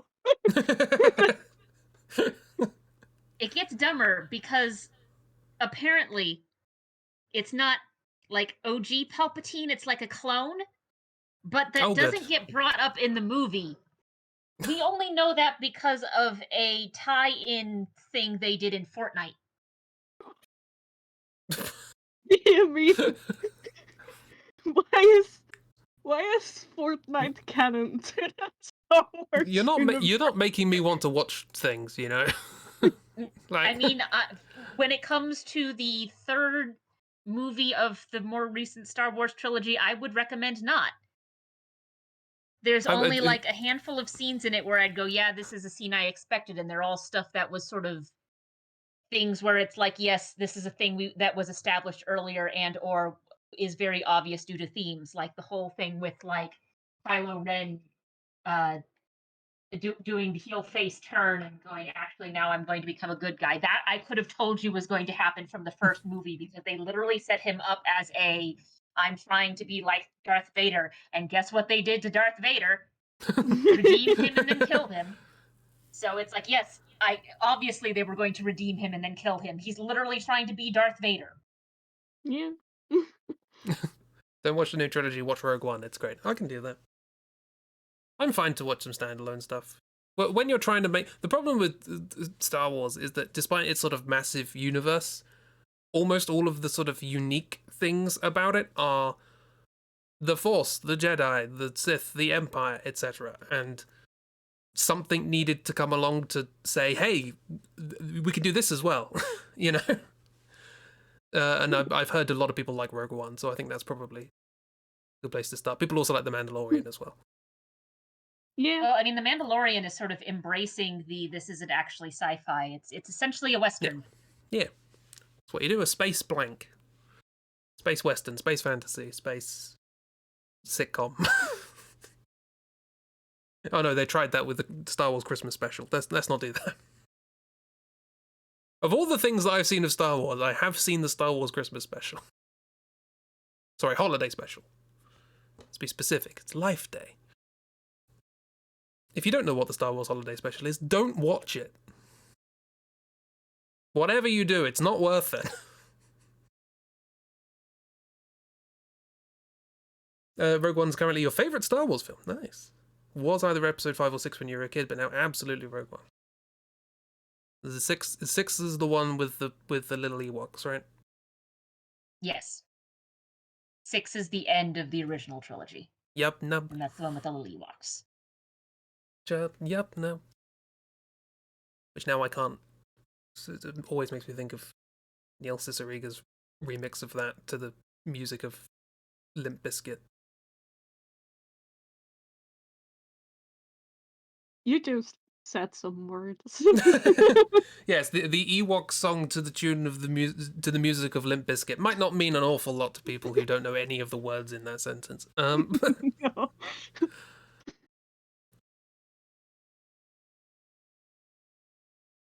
I mean, I understood half of those words. Okay, well, I think I'm pretty much done with this because I don't really want to try and drawing that other hand. That's fair. Well, it's sci-fi. They have a phantom hand. Yeah.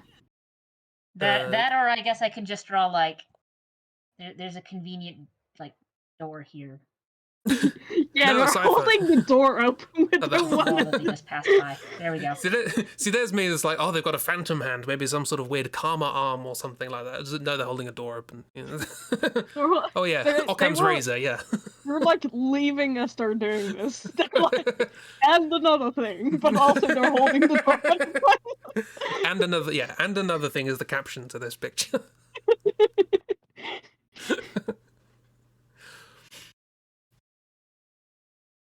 All right. Well, that actually came out pretty good.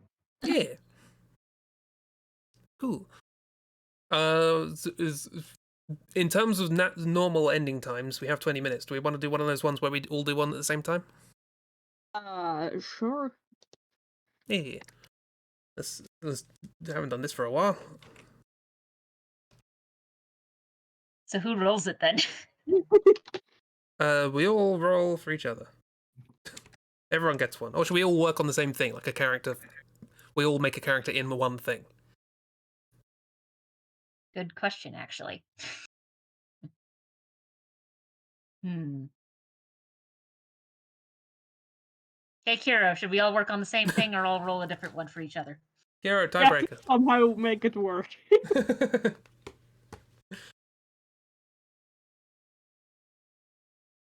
Okay, yeah, we generate the thing. This might be a fun idea. We generate the thing, and then we do our thing where we all work on characters, but we don't look at what the other people are doing. and then we have to work out how they fit together. Well, and Kiro says same thing sounds fun, so I guess we're all working on the same one. All right, who's Okey-dokey. claiming what section? Oh, okay. Who wants to do short and wide? It's basically the most awkward one. I mean, if we're doing characters, I'm probably going to divide this into 3 vertical sections, to be honest. That actually might be the better idea for doing characters. Yeah, probably if we want to So be now you like. get to try and just divide something into thirds. Which is always easy, Hmm. given that I can shuffle things around a bit. That's close. I mean, I can... If you want to see how to divide things into thirds, go to my YouTube channel, and there's a video on perspective. It's awkward. I did actually, for that video, I tried to look up whether or not there are similar mathematical methods of dividing things into, like, fifths. But almost all of the resources of mathematics assumes you have a compass. So it's quite tricky to...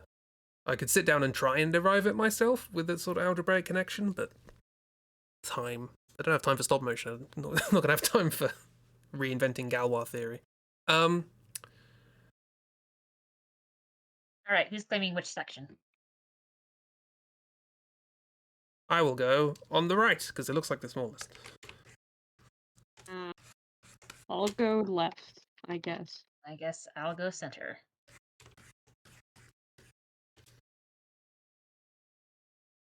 Oh, Kiro is going to generate our prompt.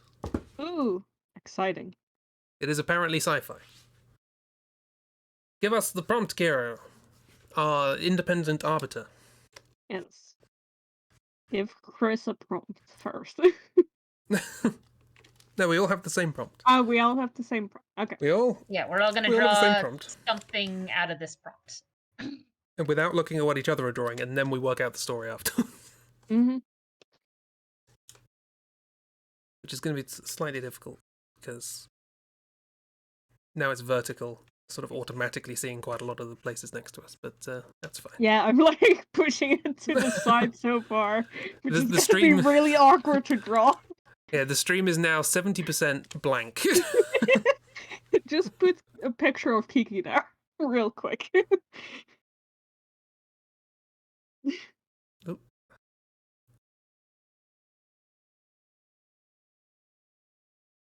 No, Kira, you generate the prompts. you generate the prompt. Hi, Kiki. Kiki's there. I found out today, actually, that the Saturday after next is Kiki's birthday. Oh, better do something special. Gonna give a little bit of cheese.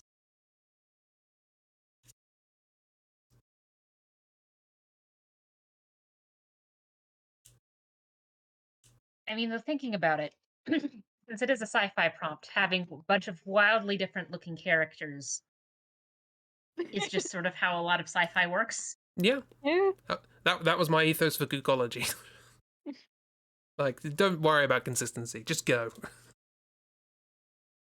The weirder, the better.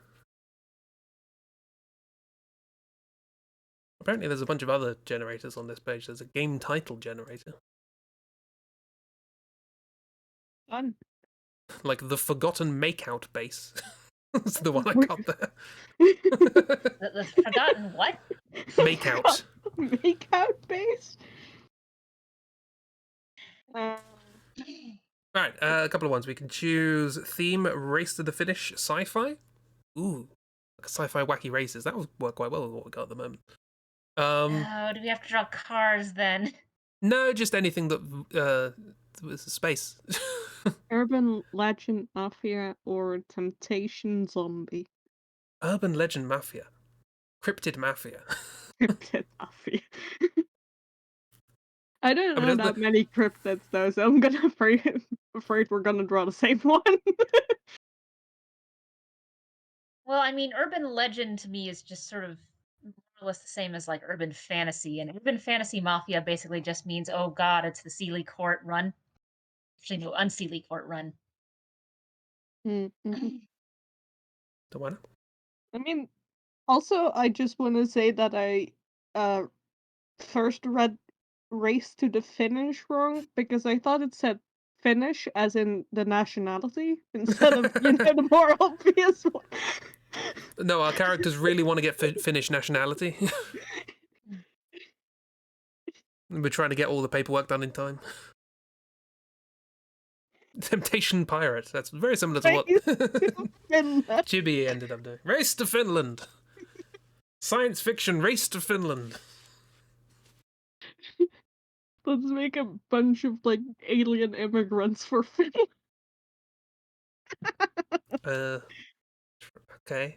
Do you want to? Should we just go with the thing? Aliens in Finland. Should we do that? Sure. Why not? I don't know anything about Finland. This is going to be fine.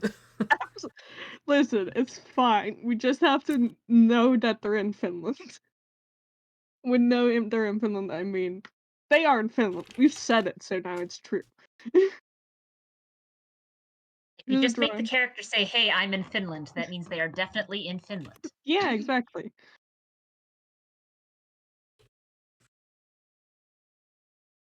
Follow your heart.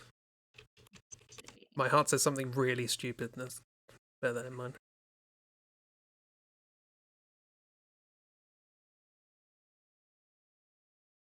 I mean, honestly, the first thing that comes to mind when someone says Finland is like those. And I don't even know if this is like actually a thing that has ever been worn there, but like those wooden clog shoes, with like the pointed toes. Mm, I So that think makes I me know think. what you mean. That makes me think of the Netherlands. I mean, we are famous for our wooden clogs. That's true.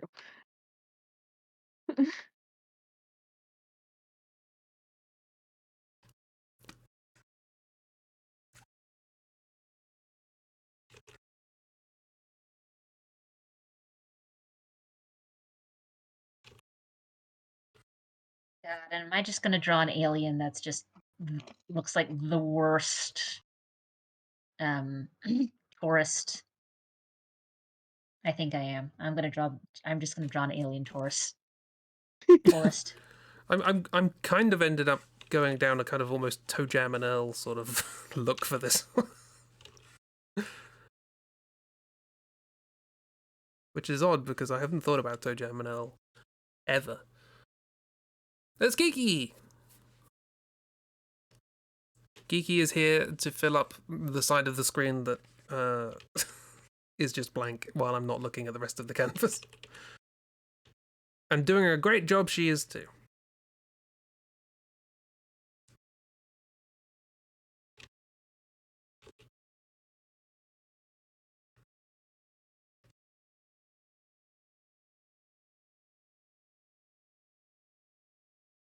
This is a dumb idea and I love it, so I'm just gonna go with it.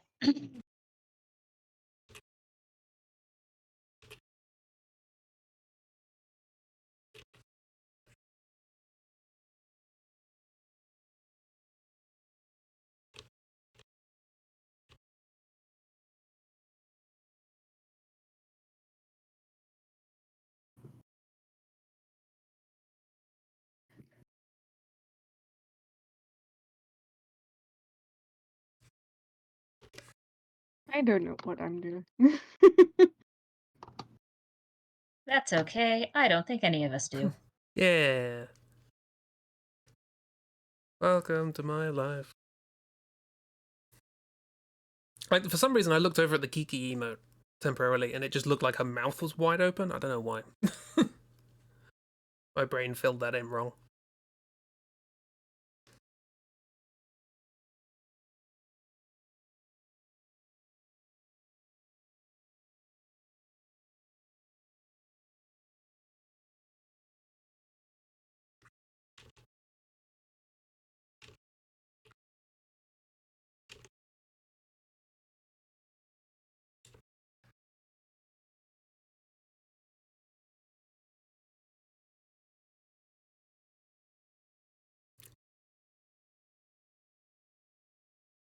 Your brain is valid.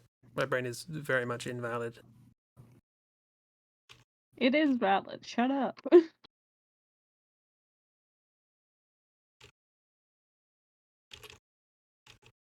was about to say, have you seen what I'm drawing? The answer is no. No.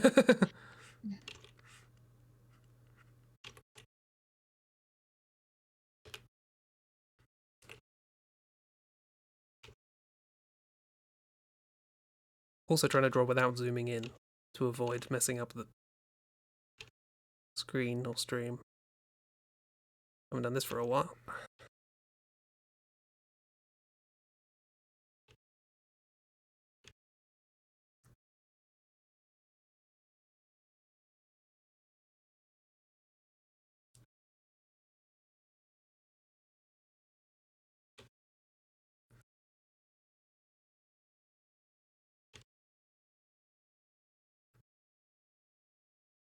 I'm just drawing a little guy.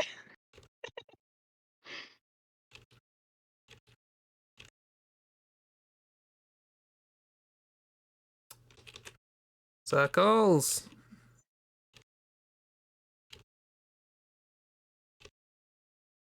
Good enough.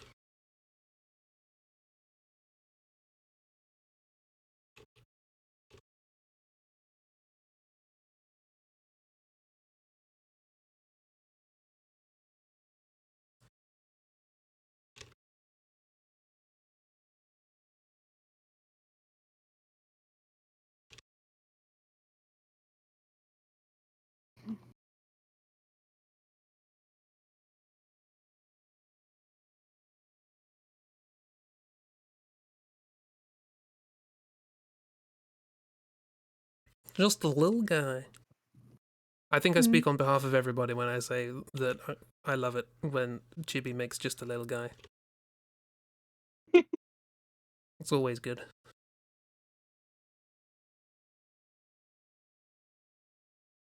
With how I've got things zoomed to try and avoid seeing other sides, I have again run into the problem of, oh, I need more space at the top. Yeah, that's fair. I have resized once.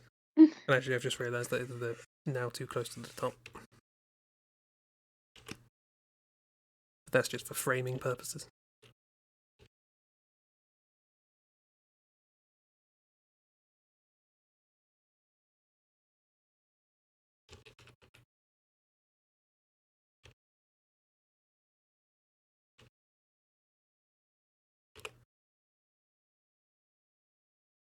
I forgot about this as well during these streams. It's like, hey, why don't we all draw at the same time? And then nothing gets said. Well, and I mean, especially here, if we're all going, let's talk about it afterwards, so none of us know what the other is drawing. True, I did explicitly add to this challenge. Do not communicate, which is great for streams. I mean, that's fine. We'll just, figure it out.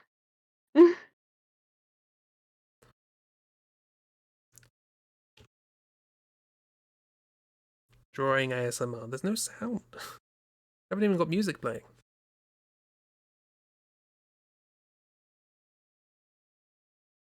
Yeah, digital art isn't quite as... There's not as many sounds being made with things. I can increase the sensitivity on my microphone so you can hear all of the stylus scratches. But you'd probably also hear me breathing, and that's probably not a good idea. Breathe really heavily into the mic, and then we can all enjoy it.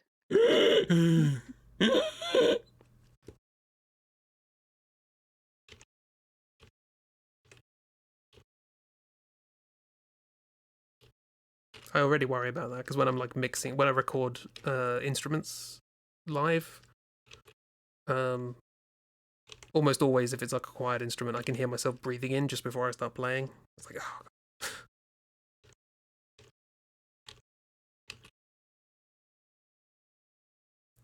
I mean, there's not much chance of me breathing in just before I do a stroke in an art program because I'm constantly draw, undo, draw, undo, draw, undo. I'll be hyperventilating.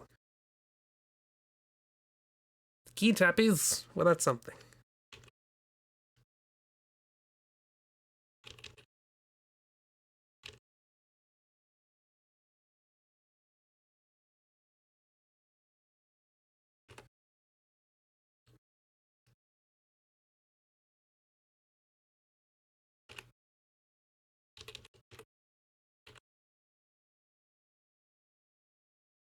I have to figure out what I'm doing with this face.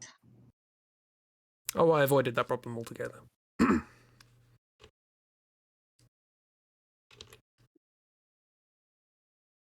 We're allowed to give fun cryptic hints. I mean, I've already done the face. Face wasn't the hard part for me, it was everything else. And then I went with a really dumb angle. And I'm sticking with it. Good, that's what we want. Go dumb or go home. But I am home. Dumb. I was gonna say I did both.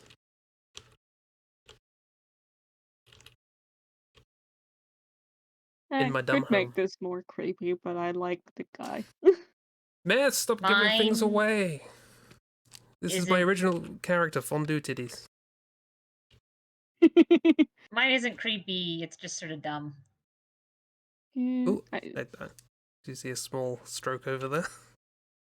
I mean, because it's like Alien, it's always like easier to make things creepy because you just add eyes where they aren't supposed to be. But eh, Oh, I've just remembered another bloody project that I had. I have a feeling even if I decided to add a whole bunch of eyes to my thing's face, it would still just be dumb. Just with how what else I have put on it to establish what is going on here.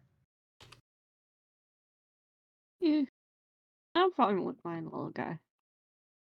My little guy's done. Hello, everyone. How's chat?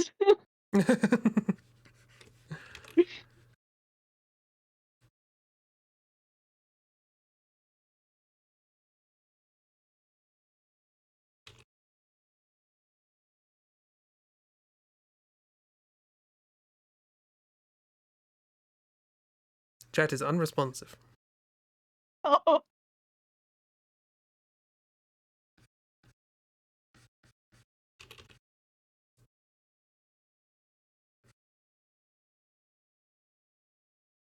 Need that to be Chat is in awe of my drawing. sure. right, because chat can see what you're doing, just not what the rest of us are doing. Yeah. They looked at mine and went, you could do that. Or... That's what in awe means, right?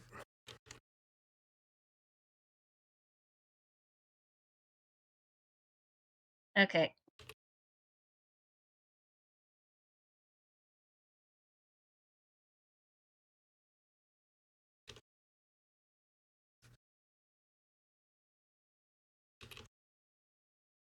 I need to finish shading. Of course you're shading yours. Oh, it gives it a bit of definition. It's not major. It's easier to pass bits of the drawing that way because my line art's terrible. Okay, I'm done. He says adding eye shines. Eye shines are important. Okay, we all ready? Think so. Okie dokie. Let's zoom out. By which I mean drag the canvas sideways after I got rid of Kira. Kiki. Not gonna get rid of Kira. Shame getting rid of Kiro. Ooh. I love them. They're friends. Going on a trip. This is absolutely a friend group.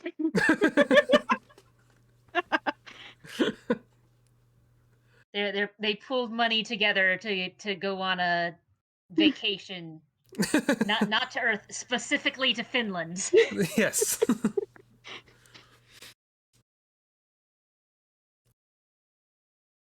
Originally, this was a race here. Now it's like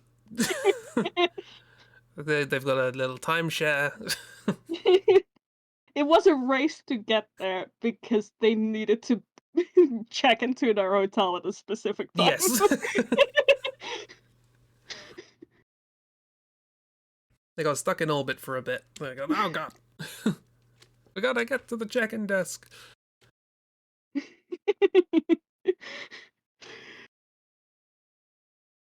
I see that yours, Chris, is just maybe misread Or maybe you Possibly. read a mistranslation of the name of the place. They're trying to fit in. They're doing their best to fit in. They heard fins and they were like, ah, shit, I don't have any fins. Gotta prepare, gotta blend in. Don't look like an alien.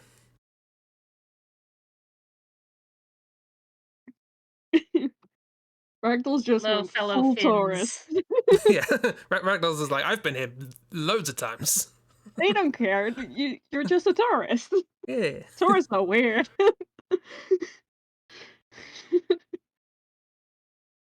Meanwhile, yours loving the snow. I like the idea that yours doesn't actually, like, can't feel temperature. I mean, that's pretty much the idea. They heard something about, like, saunas being a thing in Finland, and then something to do with snow. And we're like, yeah, this is a sauna. This is a sauna. I know what a sauna is. And then after you've been in the sauna for a while, you got a bit cold, you can go into the little post-sauna room where you can warm up with the heat and the steam. That makes sense. It melts the snow, that's the point. Exactly. They all know just enough, but not enough. But that's the fun of ableums. They all have, like, different pieces of, like, information about Finland, and they all are convinced they are right, and they are all convinced that the others are right as well. Yes. So they just have all the wrong information. Together we're Because they so all smart. think they know the best. They're great tourists, you know? They research these things. It's like we've all looked into this, we've all worked stuff out. We can't all be wrong, you know? Yeah. One of us must be right. Yeah. And Well, then there you they go. got there and like, no. But they never figured that out, that they were wrong. Why did we give Finland again? Because Race Kira to the rolled- finish. Oh, well, that was it, yeah. and then I it's like misread it as Finnish, as in the nationality. Then we turned it into Race to Finland. Because of course. Of course. Well, I think as constructors of a narrative, we've done rather well here. I feel like this... They're a friend group. I don't want to say film. I feel like this is more a cartoon. Or Yeah. a fun little cartoon. This is like the short before you watch like an animated movie. So like a lot of Yes. Pixar movies and whatnot will have shorts at the start. Like this is the short race to the finish, and it's about 3 aliens trying to get to their Finland holiday and do all of the things they want to do. Yeah. They've got here late, so they've got to do everything quickly. Yeah. This was good. This is very silly. I approve. Yeah. A very good finish. a good finish. But To actually, badumch. we have I know, a plan but- for that. There we go. Yeah, that was a good time. Oh, double Double. badum. Double I'm button. fine. I'm fine with a babadum dum. Yeah, that's there. Oh God, I'm being assaulted by badums. It's raining drums.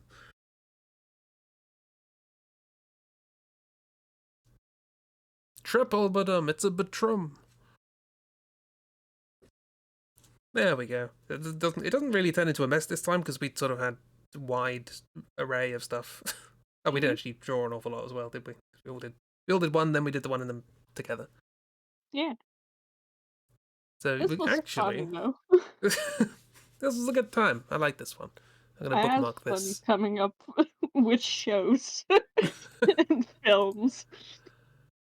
Yeah, I guess I don't have to bookmark this because it's in the thing, but I'll bookmark it anyway. Just pitching things. Just This is pitch- the idea for my new show. Yeah. we 3 have aliens trying to visit Finland and being not great at it. yeah, time traveling immortal who keeps forgetting and remembering things as they go around. Mm-hmm. We have Roman lesbian spies, spy lesbians, pirate Spirate lesbians. lesbians, and one more thing. Kill politicians. A science fiction show whose central allegorical thesis is kill politicians. And then hold the door open while you yell at them. Yeah. With a cute mouse friend. Yeah. That was a time. And a good one at that. To be specific. Yeah, good time. But speaking of bad times, this parsnip. We'll be back on Tuesday with episode 2 of the Wallace and Gromit Grand Adventures. This one I think is about a holiday resort. Jeez. Yeah. If you missed the first one and you don't know what Wallace and Gromit is, don't worry, it won't make any more sense. I believe all of these are self-contained, so it's fine. It's just a story in a stream. Just get 4 little episodes of Wallace and Gromit. Who doesn't want that?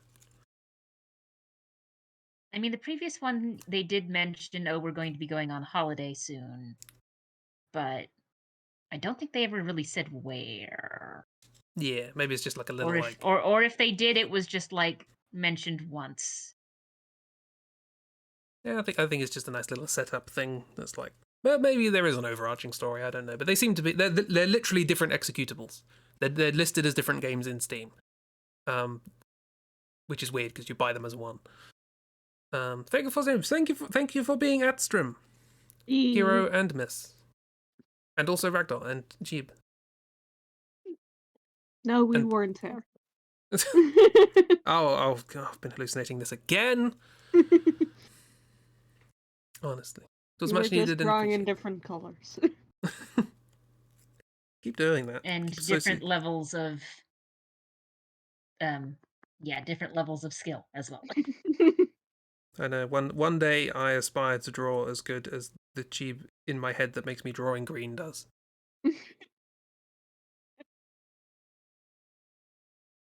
Yeah, I'm glad it was a good time for you, Miss. Hope you had grand. Yeah, so we'll be back, speaking of grand, with the Wallace and Gromit Grand Adventures on Tuesday. Then Wednesday, some sort of creative nonsense. Saturday, more Zambles. Sunday, more of whatever this is. We'll work it out during the beginning of the stream, probably. Probably, yeah. Probably. We'll never change. Never. Want us to change? Never! Anyway, thank you for coming along. Hope you have a wonderful time. Goodbye, everybody. Goodbye. Bye. Bye.